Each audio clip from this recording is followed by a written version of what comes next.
So I am just super, super happy to be here at Nyingma Institute to give the Dharma talk. My name's Erika. I'm an instructor here, but I actually am, I guess it's been about a year since I've taught at the Institute.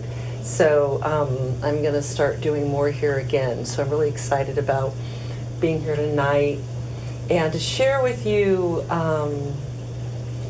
my enthusiasm for compassion, and how I think it's the key. Well, I've given a talk called Compassion, the Key to Happiness. I guess I'm not going to give the Key to Happiness talk, but there's a key to happiness in here. But the title I gave today was The Healing Power of Compassion. So I really want to focus on we'll talk a little bit about what compassion is, but then also talk about what it can do, how it can be healing, and looking at healing on like 3 levels or 3 different ways. Levels kind of make sense to me as levels of analysis.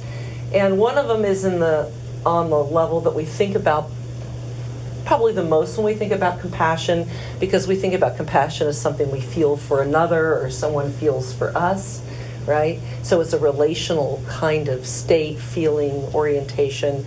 And so we'll look at what I might call interpersonal compassion, or compassion between people, and how having compassion for others can be healing to relationships. That should, and not just to relationships that we have, but relationships that we don't have, and how we engage with other people. And so compassion can be healing that way. It can also be healing, we might use the term intrapersonally, within, in terms of it's still a relationship. It's the relationship we have with ourselves, right? And taking a look at that and seeing how having compassion for ourselves can be healing. And what's interesting, these 2 levels of analysis are not unrelated.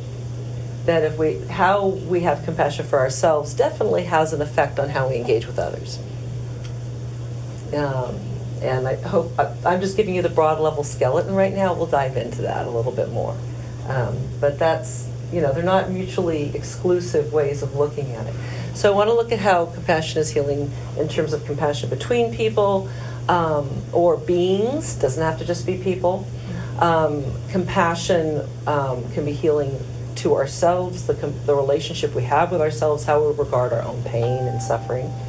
And compassion can also be healing on a broader level. And this is the piece I'm putting out that might be a little different.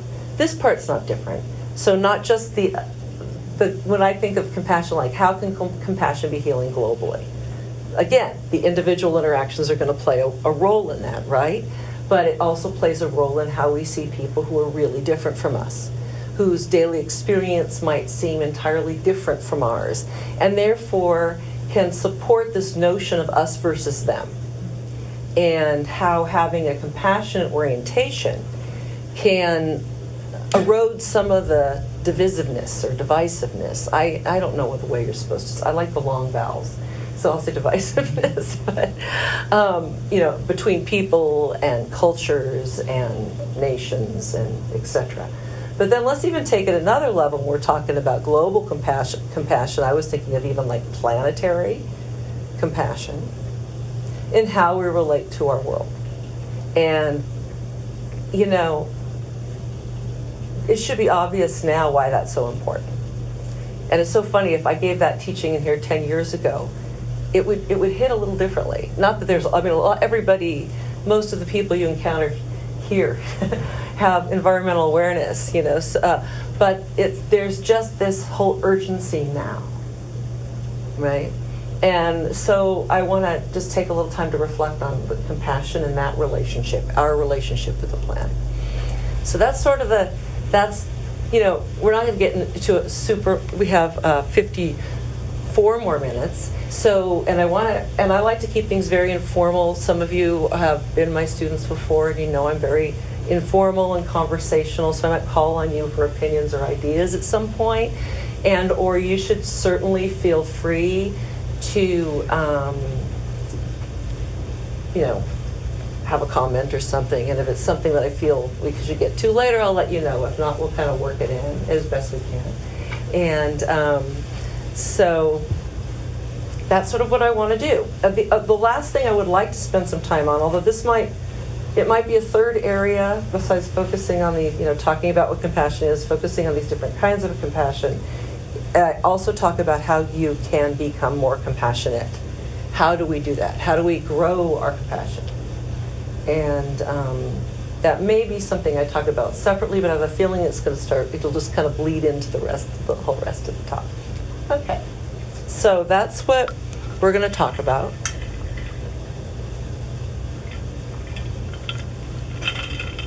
So how about we start to, I think defining terms, not to get particularly academic, but to spend some time just making sure we're all on the same page with when I mention the word compassion, and what does it mean?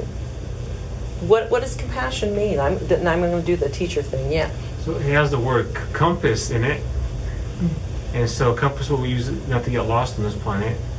I like that. That is the first time I have ever heard that. Yeah. It's got the word compass in it, so it can guide us. An orientation, yeah. And if you follow that, you won't get lost. Right? That's it. That's good. Okay, that was not at all what I was fishing for, but that's great. Thank you. How about any other? Yes. It also has the word passion in it. Yes. So and calm and co. So it's got several other roots. Occasions too. A lot of times when I think of compassion, though, I think of, in a kind of odd way, feeling sorry for someone who's in trouble. Feeling sorry for someone who's in trouble. That you feel compassion when you see somebody injured. It doesn't have to imply that, but it often implies, some empathy, sympathy with somebody who's in trouble. So some empathy and sympathy with someone going through something difficult. Yeah. Rescuing an animal.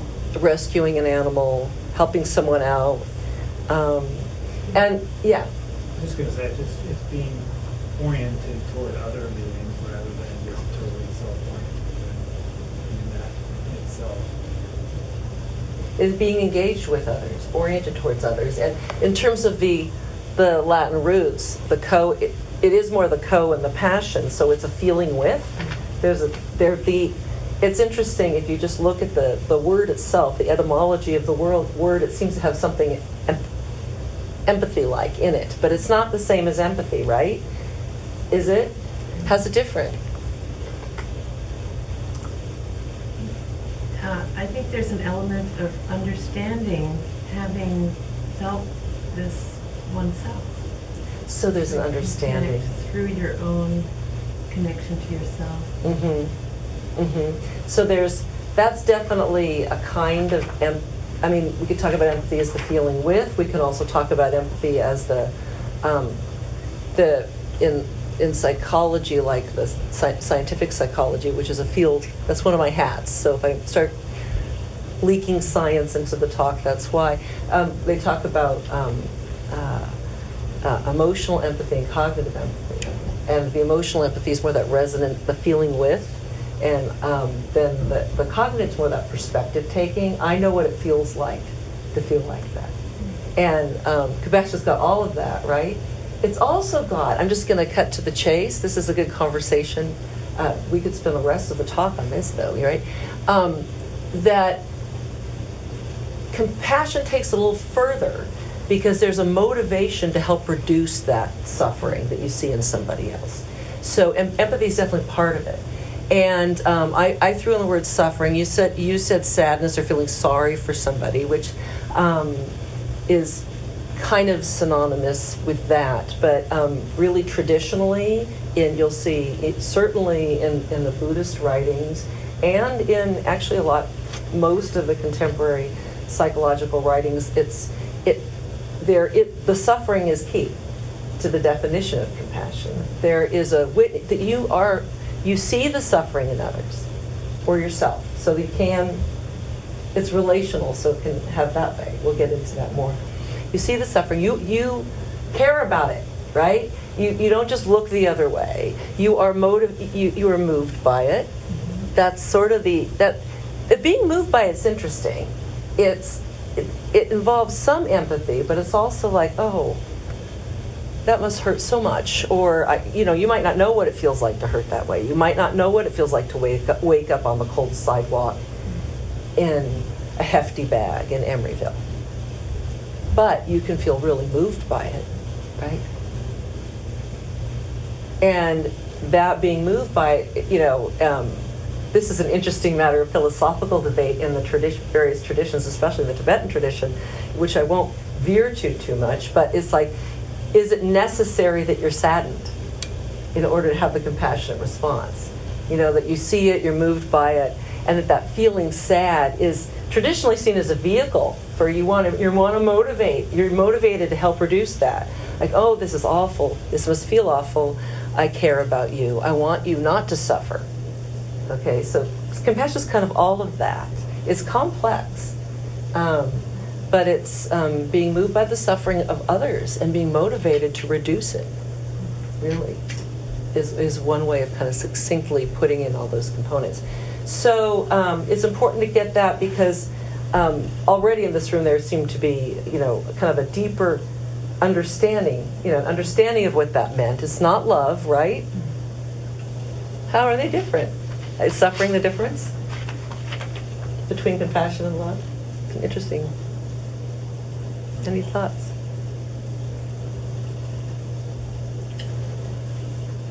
Same, right? Love is compassionate, being compassionate. Mm-hmm. Love can be compassion. I mean, they're definitely, if you have the Venn diagram thing, they'd be overlapping quite a bit, right? Same. Right.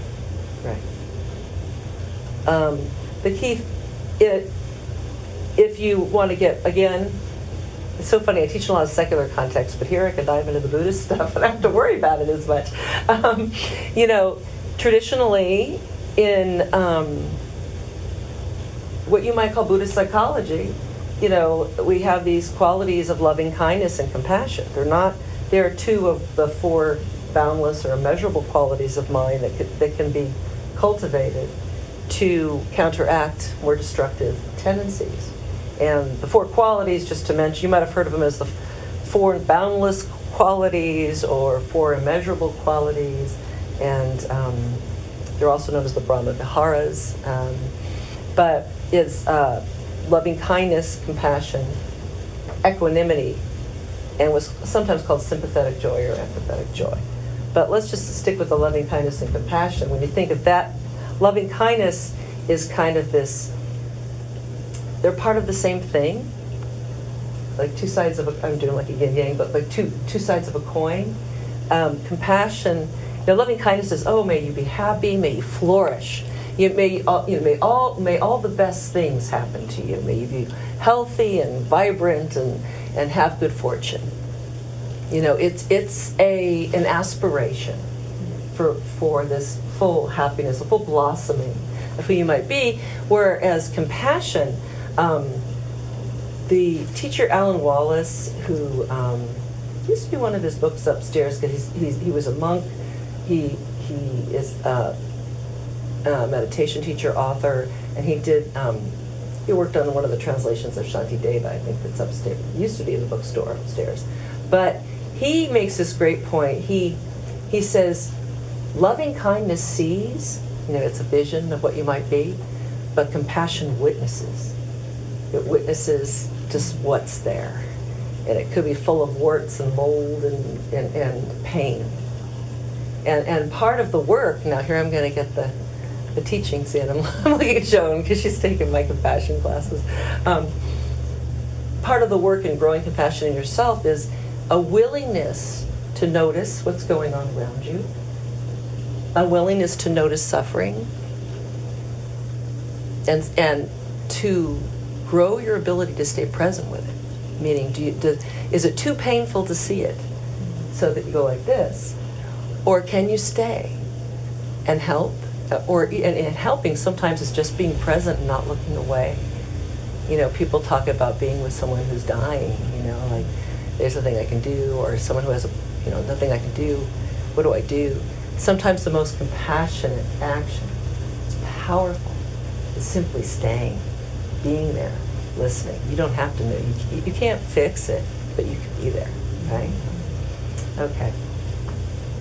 Are you familiar with the Ho'oponopono? It's the Hawaiian No, I'm not. contemplation, Mhm. where you see like it was the example given was there was like some kind of like mental prison where people that were like mentally insane in Hawaii a while ago, and then they have this thing where you say, I'm sorry, please forgive me, thank you, I love you, like over and over again, and you take responsibility for the people there like it's your fault, but even though you had nothing to do with it. So there was like a guy who worked in this center, he kept saying it over and over again towards the prisoners. I'm sorry, please forgive me, thank you, I love you. And then eventually, like, there was nobody in prison. They were all like, nobody else like went there. It was all closed down. There was no need for it. Like, it was like a kind of a famous story. And then there's people like teaching this thing now online for healing all kinds of conflicts and stuff like that. Love It's a it. Hawaii thing. It's called Ho'oponopono. I might ask you to write that down. Yeah, it's really like, I'll have to look it up because it's Yeah, really just- like, long. It sounds like a Hawaiian word. Yeah. That's wonderful. That's wonderful. Yeah. It can be transformative. I mean, that in a sense, that is a practice of being present and a practice of being kind and of not saying you're worthy of my love, but you're not. You know, of not making those divisions and of have everybody, and that creates quite a bit of common ground and not seeming as different from one another, which is key. Okay, so I think we've kind of covered what, compassion is, how it's related to love, loving kindness. We could talk about all the nuances of those things endlessly, but I'd like to get into this sort of healing idea of compassion. How does compassion heal?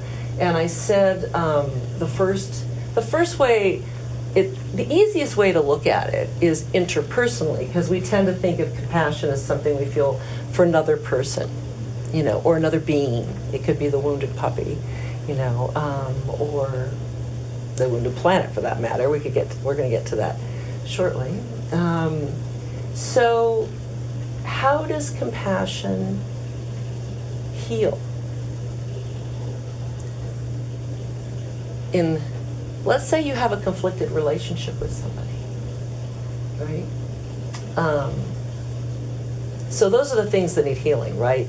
I mean, or we have an area of conflict with someone we care about. Well, but let's go. I'm going to go out the far case because it's a little easier to see the healing quality of it. How can compassion heal? Like let's say you have a relationship that there are people in our lives. I'm jumping right into the difficult people. I don't know why it's easier. Who we have trouble with. There are people in our lives. There's a term that's become quite popular in current vernacular to talk about someone she's a toxic person. Have you heard this? Mm-hmm. I like to deconstruct that a little bit with my students sometimes, right? Toxic. Toxic masculinity. But when we say toxic, that's a powerful word, right? And somebody who goes out of their way to bring other people down, actively just goes around and pokes at people and makes them feel bad or belittles them, or ego trips on them, and it could be outright sadism, or it could just be sort of passive aggressive nastiness, or right. I think we all deal with it. Yeah. We know, but how to react to it without turning it into a battle is what it's about. You have to, because when you label someone as toxic, they're going to live down to your expectations. You nailed something really important there, and that is the labeling as toxic. So, one of the things that, this is kind of not just in the compassion topic, but a lot, conceptual thinking is a fascinating thing to look at. And that when we label anything, we have suddenly made it a thing, right? And it has an identity, we've put it in a category. And then we know it by that category, in some sense, by that label, not as much as by what the actual behavior that we're seeing. And, you know, it's a normal tendency. We need to label and categorize things. It helps our mind keep track of lots of information. You know, I like to give the example of, like, let's say I just landed here from another planet, you know, and I'm like, oh, what's this? You know, it's got these lines on it and dots, and it's this and that. And then we find out that this is called a clock. It tells us what time it is, and we'll leave the discussion of time later. They already have the discussion about time. It tells time, like, oh, okay. And the next time we see something else that's round and it's there, that's a clock. We got the label, and we don't know it. We don't apprehend it with freshness. We don't look at it as carefully because we've labeled it. Now take the person.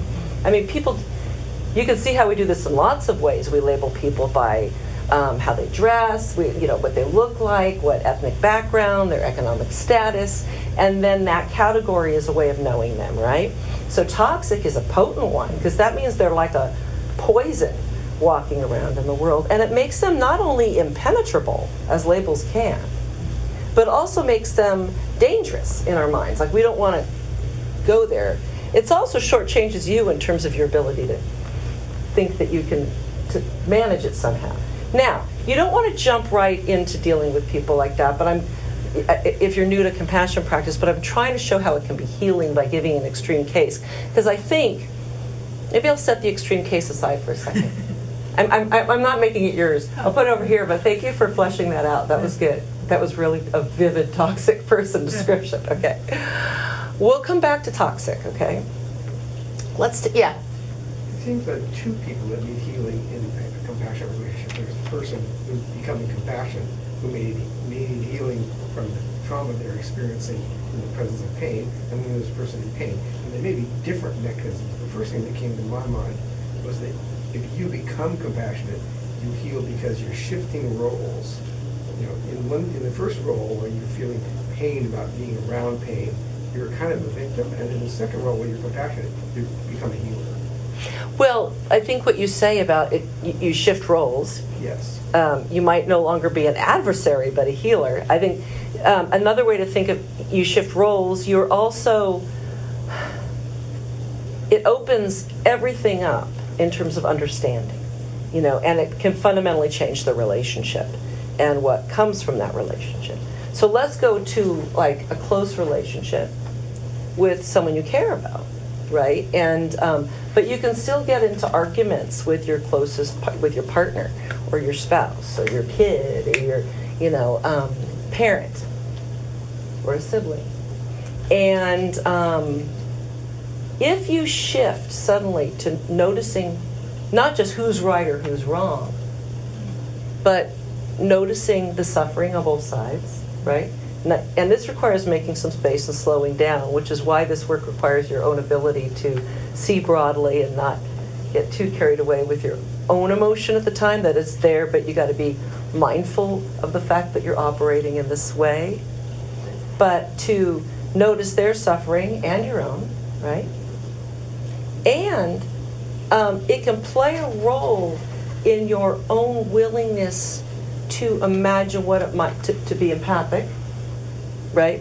And to remember that it's not me versus them. If there's a motivation for us to remain intact, then the compassion can help you pay attention to them, not just from the perspective of your ego involvement in what's important for you, but really hearing them, listening to them. Like one of the things that we do in compassion cultivation training, which is a course that I help develop and work with a lot, is we work with compassionate listening, and where you actually have to, and that comes from a lot of that comes from this tradition in Western psychology of nonviolent communication. You might have heard of Marshall Rosenberg, developed, no relation. Unfortunately, people always ask me. Where with compassionate listening, one of the exercises, you might be in a very artificial situation with a partner, and you take turns talking about like a difficult experience in their lives, and you're not allowed to say anything. when they're talking. You can't advise them. You can be pleasant and you can't say anything. You can thank them when you're done. They're done. Some of the kinds of compassionate listening require reflective listening. So after you've heard them, then you kind of give back to them, like I heard you, so it sounds like that. So when you're doing that, like you have to kind of paraphrase or give it back to them. If you give it back to them, then you are really required to listen if you know you're going to have to give it back to them. And that prevents you from formulating I know how to help you, or I had an experience like this, or all these things that we say that end up getting problematic sometimes in interpersonal interaction because we make it about us. As soon as we say those things, it becomes about us. And if we just listen, it's such a gift, and then you can ask after you've listened and shown that you've heard. You can always ask, do you want any suggestions of mine? Rather than saying, do this. That's a very classic thing that happens in couples sometimes, couples of any kind. It could be couple friends, couple intimate couples, where someone's, unloading about it and the other person feels like they have to give them solutions. When really, most often, and there's been research on this too, people just want to vent. They want to talk about it. They need to get off their chest. They might later want your suggestions, but if you have them, leave that part of you that has the great advice or the similar experience, because you think sometimes sharing that experience, it will make them feel, not as isolated because you had this kind of experience too. It still ends up becoming about you when you just blurt that out. So anyway, I kind of went right from idea to implementation, but you see how that kind of listening and that kind of being present and it's a matter of letting your own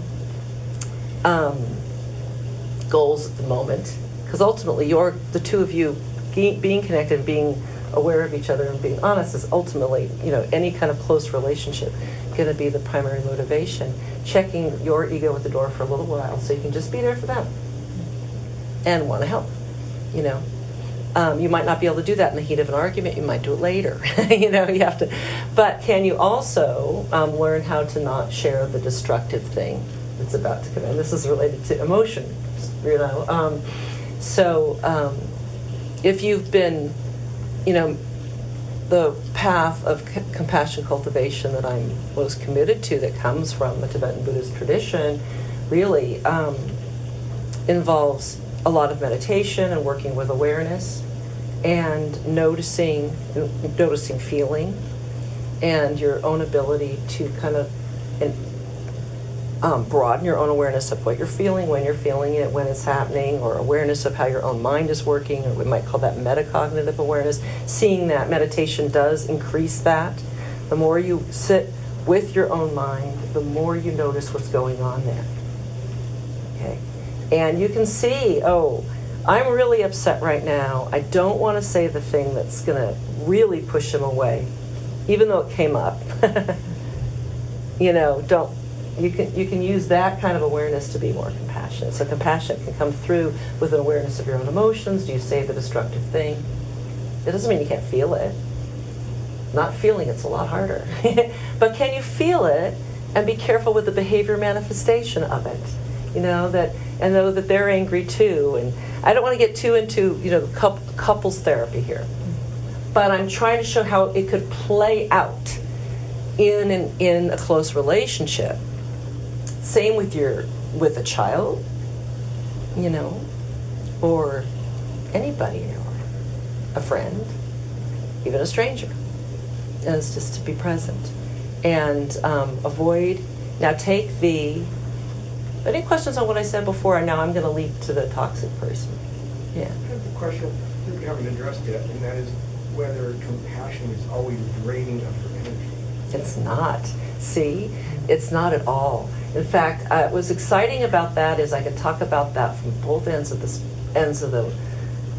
spectrum, or just two different perspectives. First of all, if you go to the traditional literature, it is one of these. I mentioned it was one of these, what they're called immeasurables. What that means is you never run out of it. It also means you can't measure it. But another word for in addition to immeasurable, is boundless. It's like you can't run out of compassion. Now, that's a traditional Buddhist philosophy view. But compassion does not seem to be physically draining in terms of psychophysiology. In fact, it can help you recover from stress. Now, what about compassion fatigue? What about this thing that you get drained? What's that about? Well, for those of us who do a lot of compassion teaching, we encounter that a lot. Especially, I've done a lot of teaching of people in helping professions where there's a lot of burnout. Is too much compassion a weakness? Too much compassion, weakness. Yeah. Well, you want to expand on that? Or you want me to? Do you think? Do you? What? Do you think too much compassion is a weakness? No, I don't. I think it's strength. And I'll get to that next. But let's talk about compassion fatigue. And what's interesting is the people who end up coming into compassion classes thinking that, actually, if they choose to actually take the class, they at least know they think it's going to help, even though they're already in what they consider a burnout profession. Some people are like, oh, I don't want to go there. Are you kidding me? I'm a nurse. My life is this. I'm exhausted. Leave me alone. But the difference is the compassion fatigue is a misnomer for what is probably a combination of empathy burnout, meaning you get that shared feeling thing, you're in their space, and there's an empathy, there's like three pieces, three ways I could talk about. One is this like empathy burnout. Another is your personal distress, emotional distress. That's why the feeling sorry I was being careful about, sorry, because you can get overwhelmed by distress. Someone you love is dying in bed, right? That can be like, or you're not getting enough sleep.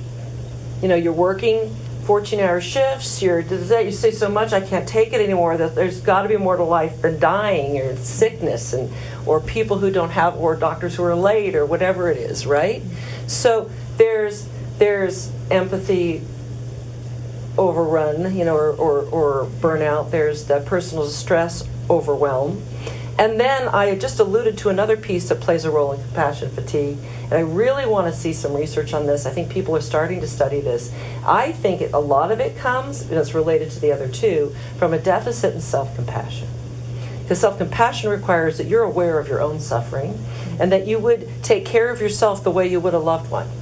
So a lot of people in helping professions are notoriously not focused on themselves, to the point where they neglect themselves, and working in a system that pushes for that. So I'm not blaming on individual. It's just like we know that a lot of organizations and professions in this country in particular are set up to wipe people out. Like, look at the medical interning and residency thing, where it's you're just supposed to work 36 hours and then sleep, because that's the way we tough it out that way. People have tried to change a lot of medical education. But so this neglect and self-compassion plays a big role. So that's my answer to can compassion wipe you out? I don't think so. And from what we know in studies of people who've done compassion training versus not, and then gone through stressful events, is they not only show less of a stress response, but there's quicker recovery. And when I say recovery, I'm talking about physiological indicators returning to baseline. I'm not talking about, oh yeah, this too, feeling better, all these.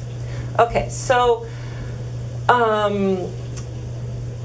was going to go to toxic person now. I was going to take a look at, what happens when we take, I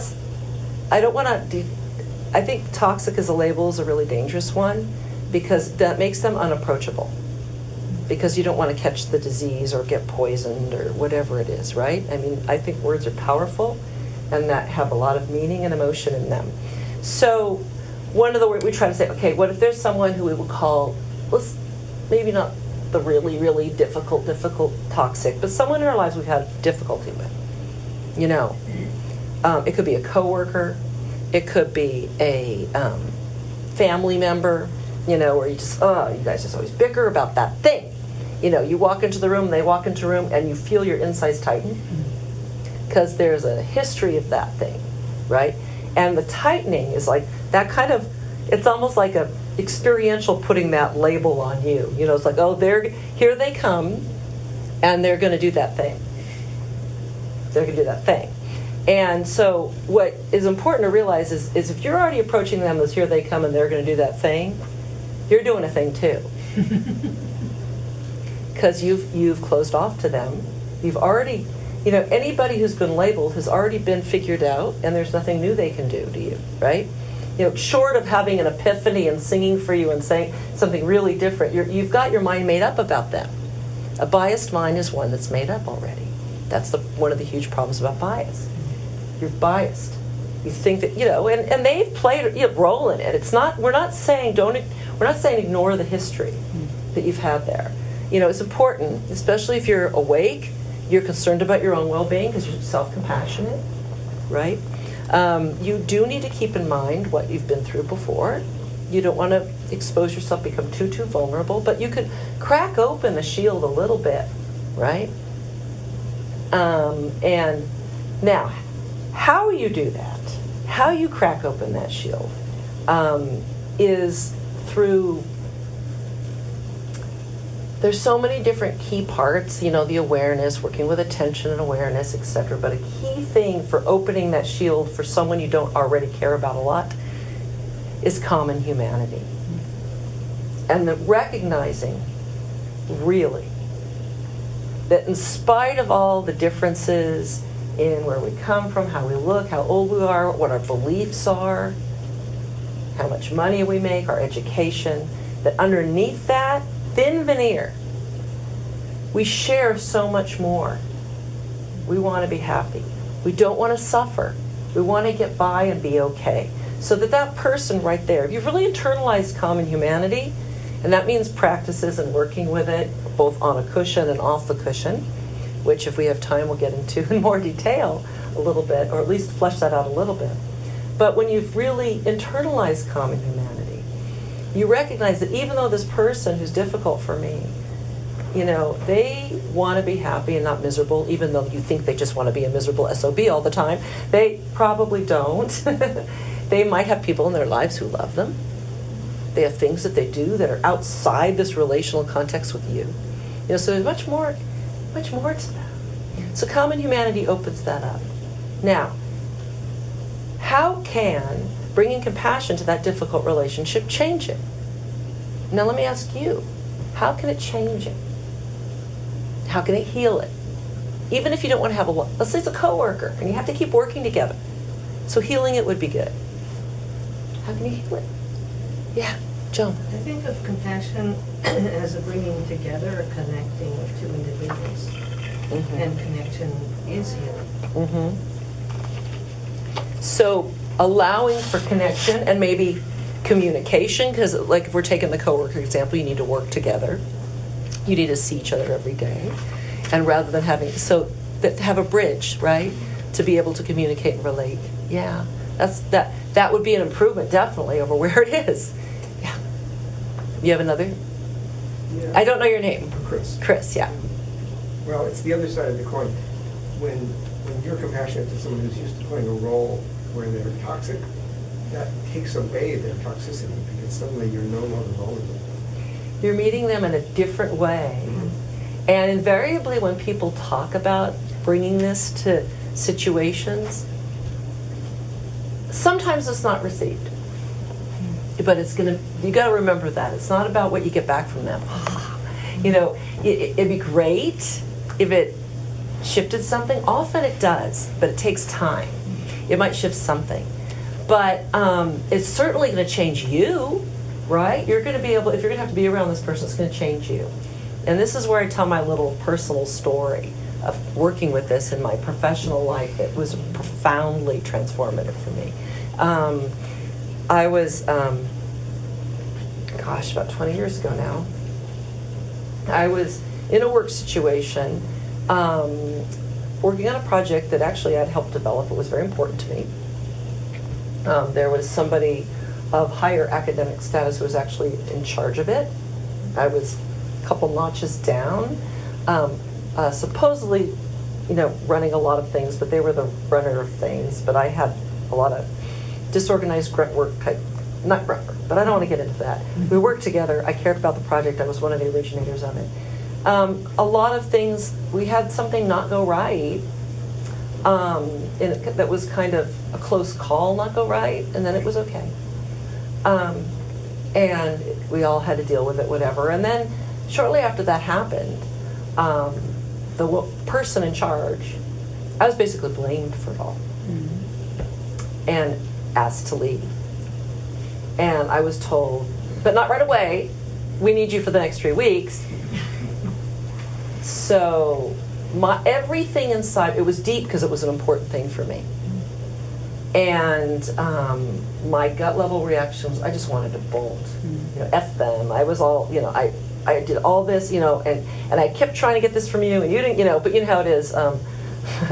And I was furious and broken. And I remember talking to my good friends. He had to go over it again. She did this, blah, blah, blah, blah, blah, blah. And they said this, and I said this, and it's not fair. No, it's not fair. And I remember I talked to my teacher at the time, Sylvia Gretchen, who used to be dean of this institute, and for advice. And she just said, compassion, loving kindness, she said, she was right. You're not going to write this wrong. Even if you were wrong, you're not going to write this wrong because of the power differential. And she was right. I knew that intellectually, even though I was still furious and sad and all that. And she said, so what are you going to do about being in this situation? Don't ask questions. And I had been practicing this kind of stuff for about 10 years at the point, so I felt I just took her advice. She's never led me astray. And so I was sitting there. It was great. I would like to be going, driving to work, doing may you be happy, may you be free from suffering, saying these things for this person. I was also practicing for me, but tons and tons of it for this person, because I had to keep going back to work. I couldn't afford actually just to get emotional and bolt, and I didn't want to because I cared about the project. So I stayed for a few weeks, and I just did that on my cushion. I did it driving to work, and what was really interesting is after about a week, I started hearing from people how much they were enjoying what we were doing together, the work, or it was going better. I don't remember exactly what it was like. Wow, this is like, And shortly after that, I just got a lot of direct and indirect feedback about that. And then I eventually heard from the person who asked me to leave. And they asked me to stay. And here's the punchline. I didn't stay. You didn't stay, okay. Bye. All right, thanks. Bye. I didn't stay. I had been much happier at work for those 3 weeks. I noticed things shift because everything started eventually. Because every interaction is a dynamic, and if you bring a different energy into a dynamic, it's going to shift a little bit, right? And so, but I didn't stay, and because I realized, not that I call it toxic, but there were things about that work environment that weren't working for me. And they were not likely to drastically change, and I couldn't take responsibility for making, having compassion, whatever. So I left anyway. And that's actually a really important punchline. That shows how compassion is not weak. If it was weak, I would have buckled up and, in fact, it was like, no, because I'm not going to stay. And, Roshi Joan Halifax uses this metaphor for compassion that I really love. She said, compassion gives you strong back, soft front. Soft front, it means you're willing to be open to suffering. You're willing to be touched by it. You don't have that, because when you hear people talk about fear, you cover it up, right? You have a defensive response. So you're open, you're willing to be touched, The strong back is the bravery. And that comes from the work of being present with suffering, of not fleeing when it hurts a little bit, right? Because if you're going to do anything, if you're really going to help with suffering, you got to pay attention to it and not leave. Sometimes it's too much and you might not be ready and it might not be your work to do. So you don't have to be there every time. You know, if you can, that'd be great. But I mean, you don't have to fix every problem. But when you see the suffering, be moved by it. And when you allow yourself to stay with the stuff that you used to do this with, you get stronger, right? It's sort of like, guess what? I didn't run and I didn't disappear. I didn't die. I didn't break in half. You know, I was able to stay when it got nasty. That's the issue that I have. I mean, that's where a lot of growth comes from. You know, growth doesn't come from being comfortable all the time. It's like the exercise metaphor, no pain, no gain. Not that you should be, you know, I'm going to throw myself in the most don't be stupid. And self-compassion helps mitigate that because you're guiding you. But just to show you, I actually wrote, I wasn't sure if there'd be a whiteboard down here. So I made this. The biggest piece of paper I had was the back of a calendar page, but this is my high-tech display. This is something we use. This is called the circle of growth. Okay? I wish I had a little easel to put it on. I'll show it here for a second. I'll come back to it. Right. Can you all see it if I stand here? Here's the idea. In the middle of the circle is what we might call our safe zone. That might be you, your bestie, your partner, your dog, or your cat. My friend Margaret Cullen, a wonderful meditation teacher, she talks about, that's me on my comfy chair with a blanket and a cup of tea and my kitty on my lap, you know. But so this is just like, it's safe, but you can think of it bigger, like these are the people who I naturally, or the beings, or the situations, that I feel compassion from. Those are the easy targets, that's the safe zone. So we're talking about growing your compassion, right? Growing it wider. So that's the safe zone. Now, if you just stay in the safe zone all the time, you don't grow. You know, if like, no, I just have to always be with the easy people. That's it. Never going to go to the people. No. So if growth involves reaching out a little bit. It's like, you know, maybe to a favorite is people you don't even know at all, like paying attention to them rather than looking, you know, than not. You know, speaking to others, you know, whoever it might be. Growing, stretching a little bit. It might be the coworker. Depending on who's in the growth zone depends on where you are with your work with compassion. Overwhelm is when you take on too much too soon. Too much too soon, and the suffering's too much, or you automatically flash to the whole world. Like sometimes we use the phrase all beings, and then some people kind of lock into that. Some people love locking into that. Other people like, I can't even think of that. I can't even think of that. Or being compassionate just to a murderer. I can't even think of that. You know, so don't you be careful. And the problem is if you have self-compassion, and that's the internal healing of compassion that I want to get to next. If you have self-compassion, you can track. You know when you're stretching too far, and you gauge yourself. So anyway, I just was doing that to talk about how to be careful about the growth. But I hope I've illustrated how interpersonal compassion can be healing. It can change relationships. It could fundamentally change relationships. And if it's with someone you don't know, and you're paying attention to someone you don't know, and you're being hit by suffering that's around you, instead of turning your other way because it's awkward to see the homeless person, or I can only give so much money, they don't always want that. In fact, if you talk to homeless people, for people who've done this work, living out there and talking, the thing, they need money, they need things. But the thing that kills them is being a non-person, is not being seen by others, being dehumanized, right? So just as a little compassion experiment, if you're somebody who does pay attention to that, give money every once in a while, but then don't know what to do, You could try, if you feel comfortable, actually saying hi, smiling, looking at instead of away, or even talking, you know. That may or may not be something you want to take on, but there's a lot of way to show connection without giving money. In fact, the giving money is great, but it's also kind of like, now I don't have to think about that anymore, right? There's a little of that. So I'm talking about, that's another way of healing. That's an amazing gift to somebody, to have a conversation. 5 minutes. You could talk about the weather, you could talk about whatever. The important thing is not necessarily expect to get something back, a thank you, or whatever. But let me say something. Compassion is inherently rewarding. There's this thing called the warm glow of giving that's been studied in psychology a little bit, and that we actually know that people like to give, people like to help. It feels good. It actually releases oxytocin, the attachment hormone. We like to help, and so that's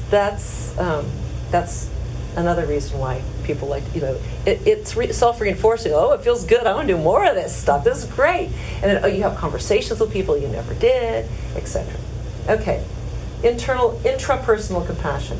Now, all that work I did talking about intrapersonal compassion, and I spent more time on that, was part of defining the territory and the form of compassion. But when you take it in terms of self-compassion is based on the radical idea that you are a person too. People don't have any trouble wishing for, I want other people to be happy. May you be happy. May you be free from suffering. May you be well. May all beings be well. Well, guess what? Try putting yourself among all beings just for this time. Because if we are so critical of ourselves, we are harsh. And just take a second and think about some of the things you sometimes say in your own mind to yourself. Oh, you idiot! You blew it. God, can't you ever get anything right?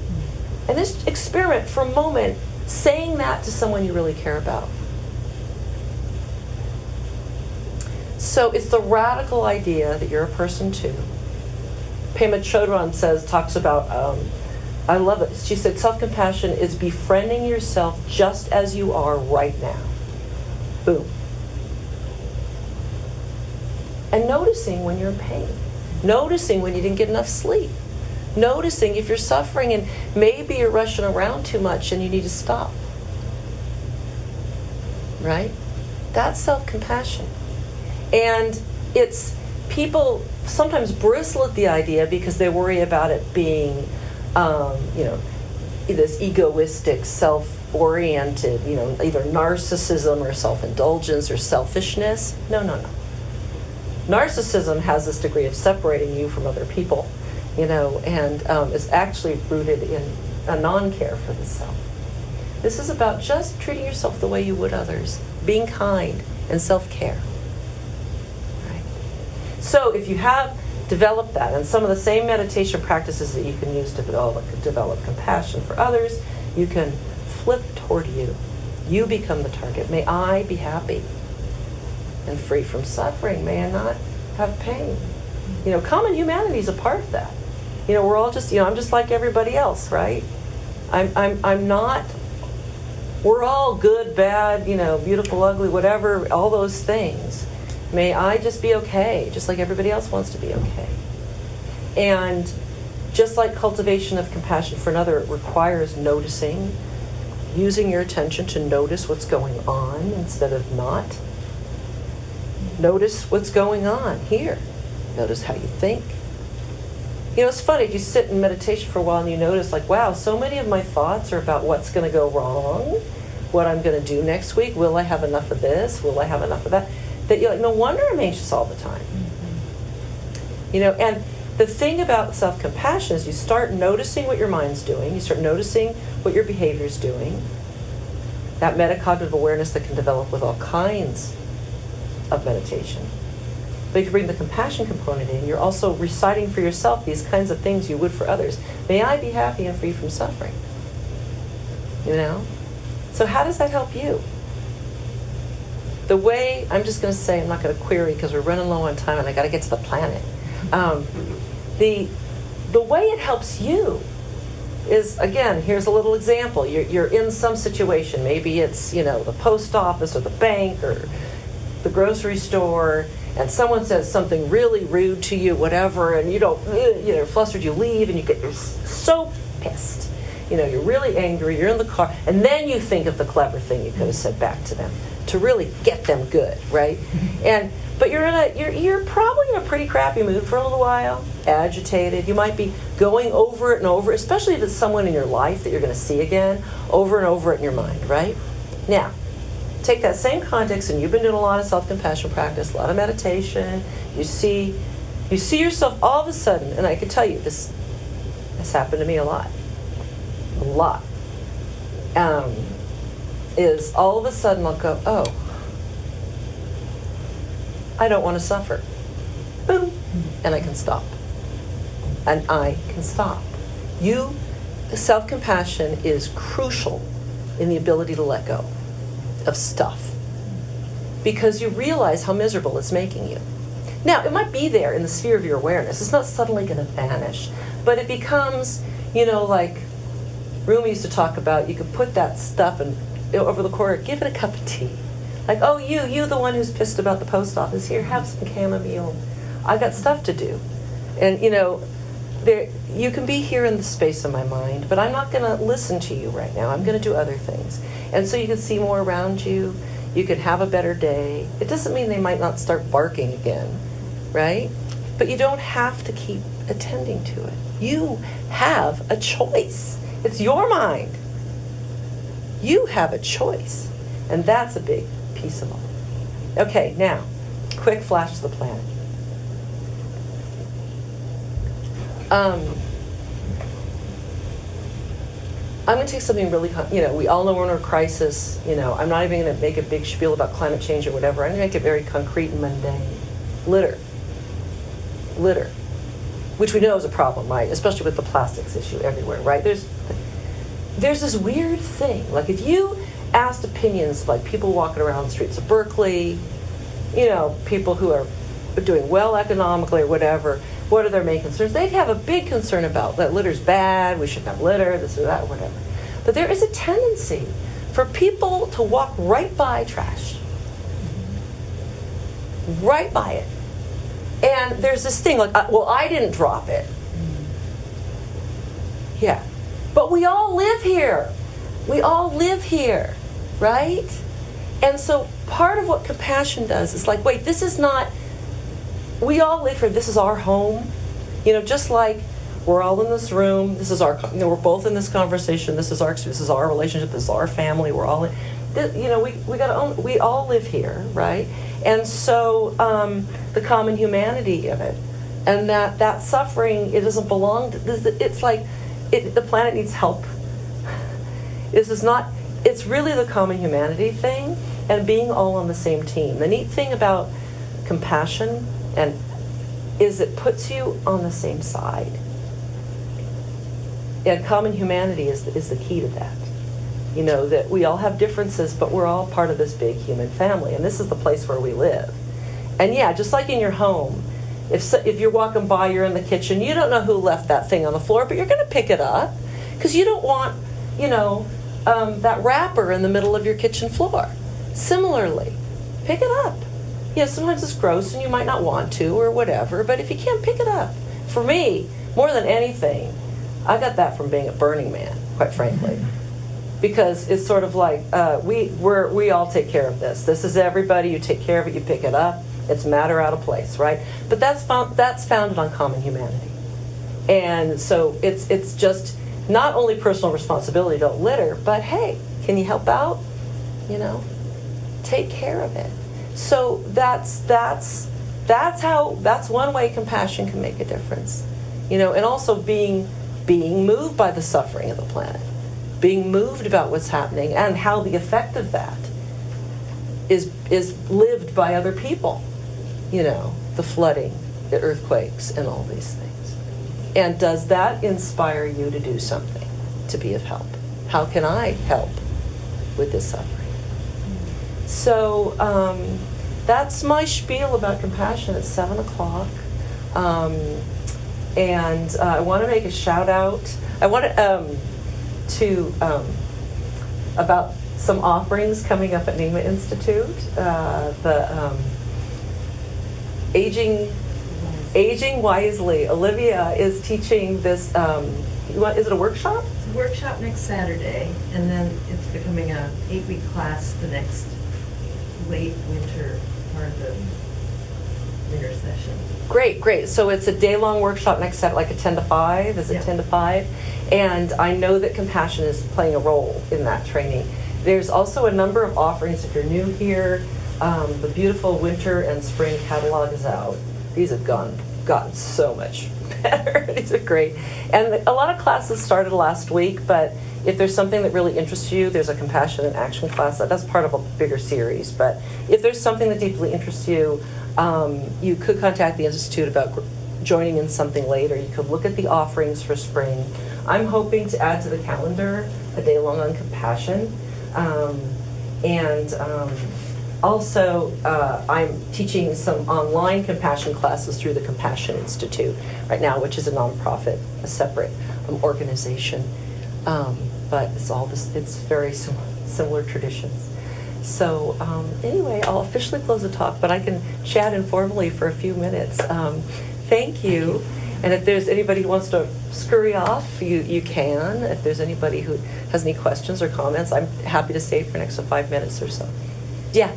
Familiar with compassion-focused therapy? Yeah, For people with very. disease? Paul Gilbert's work. Oh, wow. Okay. Yeah, Okay. yeah. It's a wonderful approach. It's been used most extensively with depression. Paul Gilbert is a psychologist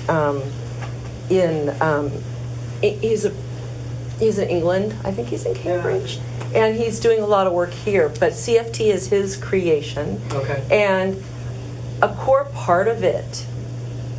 I mean, I don't know it in detail, but a core piece of it has to do with the self-compassion piece and the deficits in that for people with severe depression. It's been incredible. There's been a lot of research on it. It's been incredibly beneficial to a lot of people. Great. Yeah. Any other questions? I just want to say that this has been a wonderful talk, and an awareness came up for me about compassion that I had never really consciously thought about before, and through this talk, and that is that compassion requires honesty. Oh, it's totally honest. Thank you. So, we burn out when we're not being honest with ourselves, when Right. we're being fake compassionate. Yeah. When we're trying to do more than we're capable of, which of course is not being compassionate with yourself. Right, Because then right. you burn out. And so honesty. And Thank so you. thank you for that. Well, thank you for putting that, phrasing it that way, because it requires honesty or a willingness to be honest. And that's related to the seeing things as they are, rather than your construction. And that's like the letting go of conceptual knowledge, letting go of the labels, is seeing, we see the label too often, and that's what underlies racism and sexism and all the isms you could possibly think of, is we see the label, not the person, not what they do, and so that's a kind of honesty. But I also think, and the more you work with it, you build it, because because deception creates suffering. Thanks for that. Okay. All right. Well, thank you. Oh, yeah. I also think the burnout can come sometimes when you have an expectation of how things are going to turn out. Right. Or you're holding on to, I am compassionate and this is going to work. Or Oh, right. Or you want things to work out. You have an idea what the outcome should be. Mhm. And you're not in control of the page. But being compassionate doesn't mean that you control what the outcome of putting it out there is. And the gonna be. outcome can change every moment, And the interesting thing about putting it that way is that outcome becomes like another kind of conceptual category, that it's a trajectory toward that thing. You know what I mean? And if it doesn't fit that, it's another way of biasing how you engage with something if you're wedded to that outcome. Yeah. Yeah. Great conversation.